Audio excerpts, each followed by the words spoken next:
There is a town at the bottom of Lake Mead, and the lake cannot decide whether to keep it.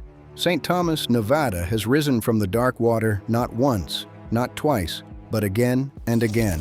In 1945, in 1963, and since the early 2000s it has been climbing back into the daylight and refusing to go under.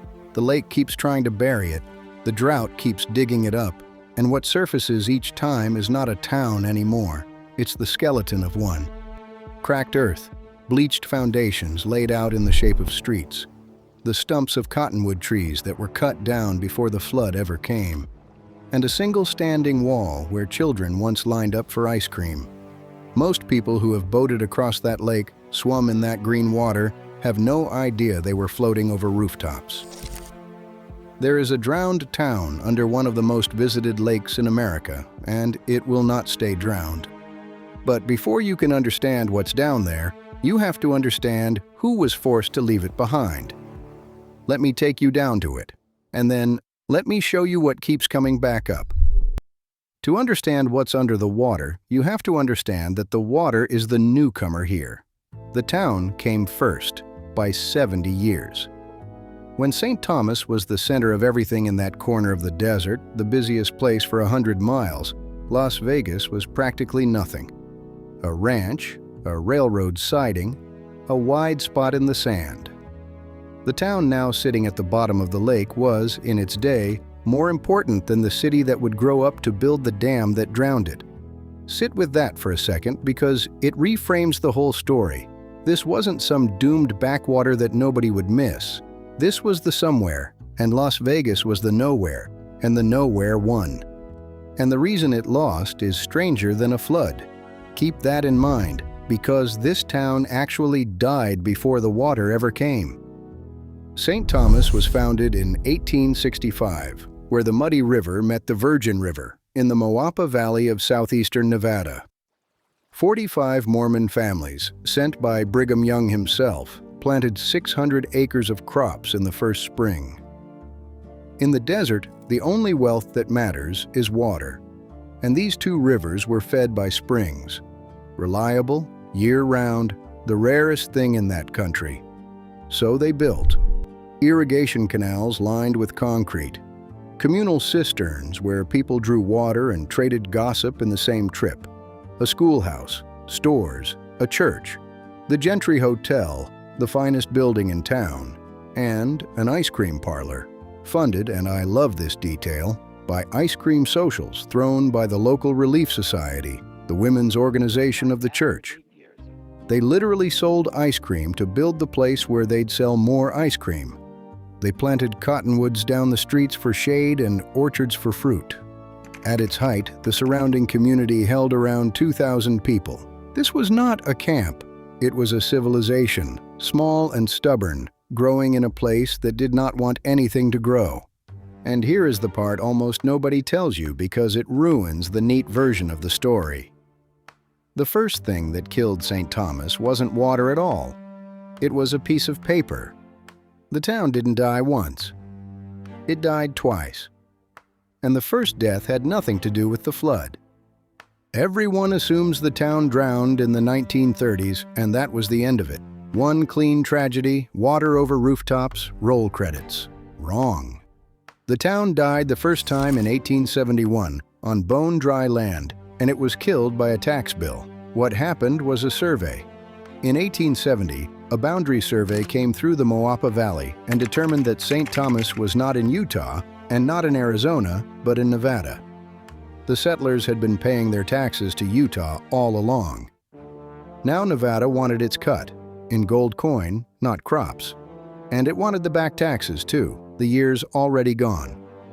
For a farming community whose wealth was measured in fruit trees and irrigation ditches, a demand for gold was a demand they simply could not meet. The state arrested some of them over it, and so the settlers made a decision that tells you everything about the kind of people they were. With Brigham Young's blessing, they abandoned the entire town rather than pay a state they'd never chosen to live in. Some of them burned their own houses on the way out. All but one family walked away. Remember that instinct. Burn it before you hand it over. It's going to come back at the very end of this story, 67 years later, in the smoke rising off a single rowboat. The town came back because good land never stays empty for long. New Mormon settlers drifted into the valley starting in 1880, and St. Thomas grew a second time, bigger than before. The railroad arrived. The Arrowhead Trail, one of the first auto routes across the Southwest, ran right through, putting the town squarely on the road between Salt Lake City and Los Angeles. This second St. Thomas is the one that's down in the water now, the schoolhouse whose front steps you can walk up to today, the ice cream parlor wall, the foundations laid out like a blueprint you can stand inside. That's the second town, the one that thought it had beaten the desert, the one that had no idea a bigger threat was coming, not from a survey line, but from 700 miles down the Colorado River. In 1928, President Calvin Coolidge signed the Boulder Canyon Project Act. That's the paperwork that authorized Hoover Dam, then called Boulder Dam. And here is the quiet horror of St. Thomas's second death. The people knew. They had a full decade to watch it coming. Imagine knowing the exact year your town drowns. The dam wasn't a flood that came in the night. It was a scheduled execution, announced years in advance, and the whole town got to sit there and do the arithmetic. Plant an orchard in 1929 and count how many harvests you'll get before it's underwater. Send your kid to a school that has a closing date fixed by a rising lake. The St. Thomas Schoolhouse shut its doors for good in 1933, years before the water arrived, because everyone could already see the ending. I want to stop here, because this is the part that never sat right with me. And there's one detail about those trees that people still can't quite explain away. When the residents were leaving, someone went through the town and cut down the cottonwoods in the orchards. Not out of malice, for a coldly practical reason, so that once the water rose, the submerged trees wouldn't snag and tear the hulls of boats crossing the new lake. Think about what that actually required. Someone had to walk a town that was still standing, still had houses, still had a post office, still technically had a resident or two, and cut down the shade trees people had planted as saplings and sat beneath for 40 summers of desert heat. They killed the trees before the water could. The trees didn't drown. They were executed ahead of schedule for the convenience of the lake that would cover their stumps. And those stumps are still there. When you walk the site today, in the cracked, dry earth, you can see them. The cut-off remains of trees that were killed twice, once by the saw and once by 60 feet of water, and which have now outlasted both. There's something in that I still can't put down. The water started filling in behind the dam in 1935. It didn't rush. It crept up the Moapa Valley slow enough to watch and fast enough that watching was all you could do. Most people were long gone by then. The wooden buildings had been knocked down, dismantled, or physically dragged to other towns. A good deal of St. Thomas simply walked overland to Logandale and Overton and got rebuilt there, board by board. What stayed behind were the things too heavy to move: the concrete, the foundations, the cisterns, the bones of the place. And then came the last day the town legally existed, and what one man did with 4,000 letters. The postmaster's name was Leland Whitmore, and the story goes that on the last day, with the lake already touching the foundation of the building, he stood inside the St. Thomas post office and canceled 4,000 pieces of mail, one at a time, stamp, stamp, stamp, for a town that would not exist by nightfall. And when he was done, the story goes, he walked to the doorway and hurled the canceling stamp as far out into the rising water as his arm could throw it. The post office officially closed on June 11, 1938. That date is when St. Thomas legally, bureaucratically ceased to exist. Not when the water covered it, but when the mail stopped. A town doesn't die when it floods. It dies when the government takes it off the list.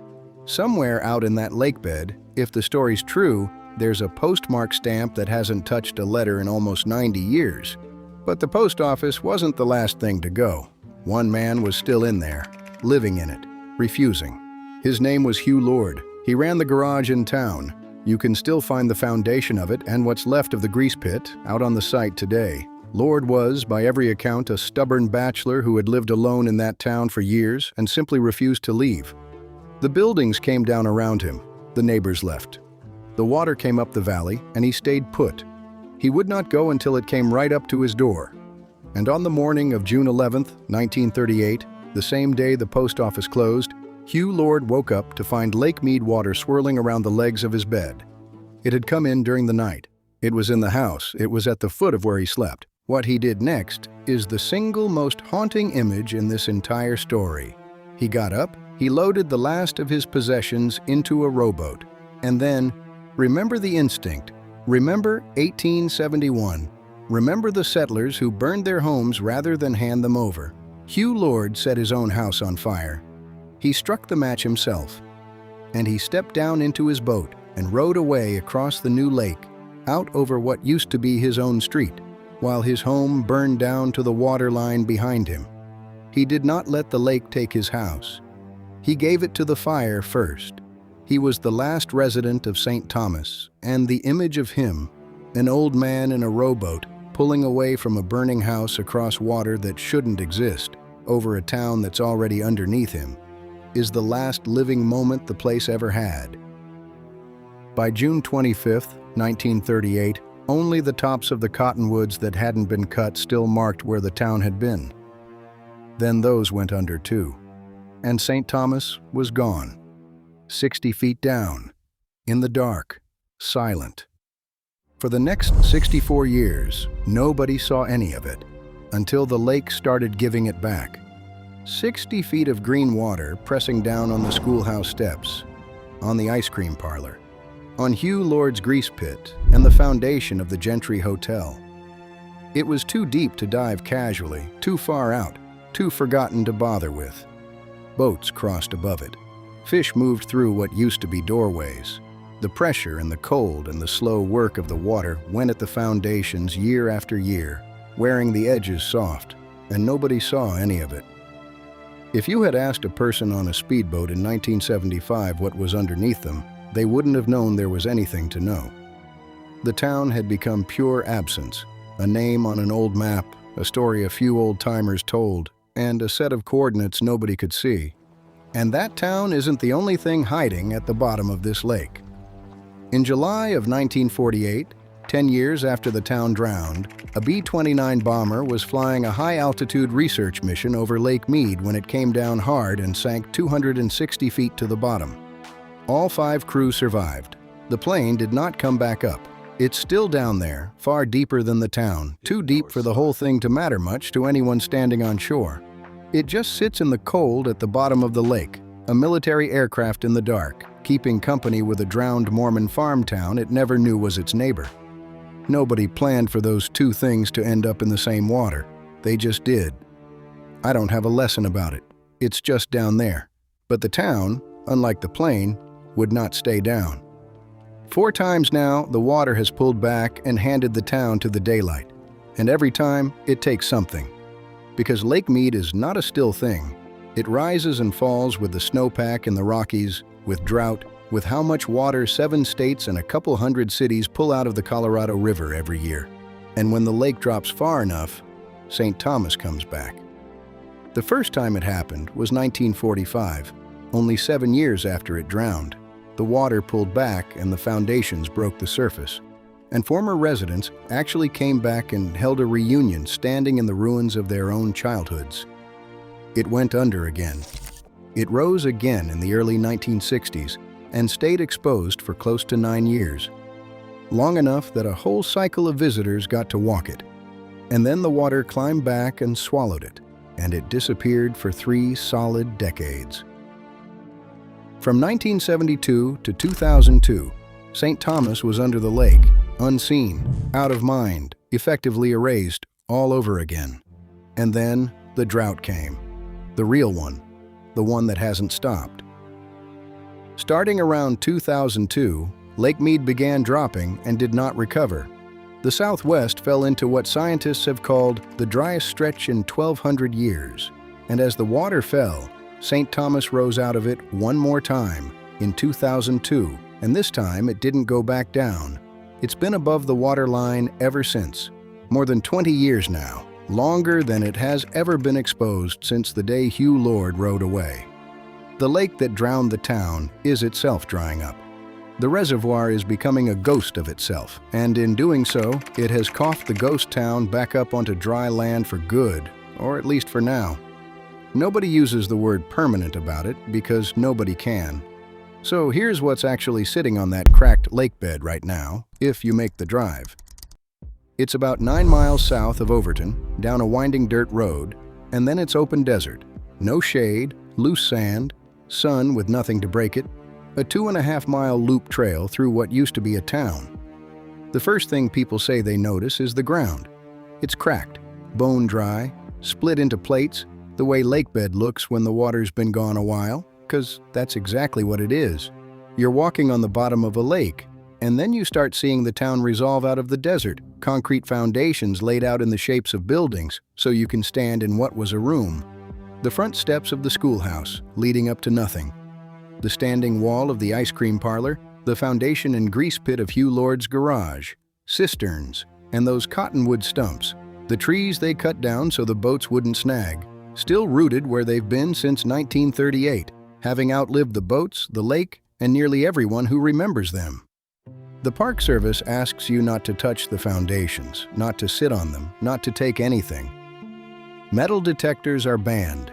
Because the site is fragile in a specific way, it has already endured being drowned, and the concrete has spent decades under water pressure and erosion, and every hand that steadies itself on the old ice cream parlor wall takes a little more of it. This is the strange preservation problem of St. Thomas. The same drought that revealed it is now the only thing keeping it visible, and exposure to open desert air and weather and people is, slowly, its third death in progress. The lake was cruel to it, but the lake also kept it. Underwater, at least, nothing walked on the schoolhouse steps. But the town wasn't the only secret the drought pulled out of that water. As the lake has dropped to these historic lows, the lake bed has started giving up human remains, several sets of them in recent years, some in barrels, the kind of thing that gets a 2020 special and a lot of speculation about who put them there and when. St. Thomas surfaced into a lake that was surfacing all its secrets at once. The town came up alongside the bodies. That's the company it keeps now. Not just the sunken bomber in the deep water, but whatever else the Colorado River carried in and the drought is handing back. A receding lake is an unsealing thing. It doesn't choose what it reveals, which leaves one question nobody at the lake will answer. St. Thomas is above water today. It has been for over 20 years. You can walk it, but the town has surfaced and sunk at least 4 times now, and every prediction about the lake has been wrong in both directions. They've expected it to keep falling, and it's ticked up on a wet winter. They've expected recovery, and the drought has ground on. The people who study Lake Mead will tell you plainly that when the weather patterns shift, the town could go back under and vanish for another 30 years, the way it did from 1972 to 2002. Or it could stay up and slowly erode away in the sun until there's nothing left to submerge. Nobody knows which. The town doesn't get a vote, and neither do the descendants who keep coming back to stand on the foundations while they can. It's just a set of concrete bones on a cracked lake bed, waiting to find out whether the water comes back for it. It went under once on a schedule somebody signed. Whether it goes under again is up to a river that 7 states are fighting over, in a drought that hasn't decided when to end. That's where it sits. 60 feet of water either returns or it doesn't. Nobody down at the lake will tell you which. They've stopped guessing. If you want to see St. Thomas for yourself before the water decides to come back for it, and it has come back before, the trailhead is 9 miles south of Overton, Nevada. Subscribe, because next we're going to the bottom of another American lake, to a town that didn't get cut down before it drowned. The trees are still standing down there underwater, right now. And tell me in the comments, if you were Hugh Lord, waking up to water at the foot of your bed, do you burn the house? Or do you just row away and let the lake have it? I know what I'd do, I think.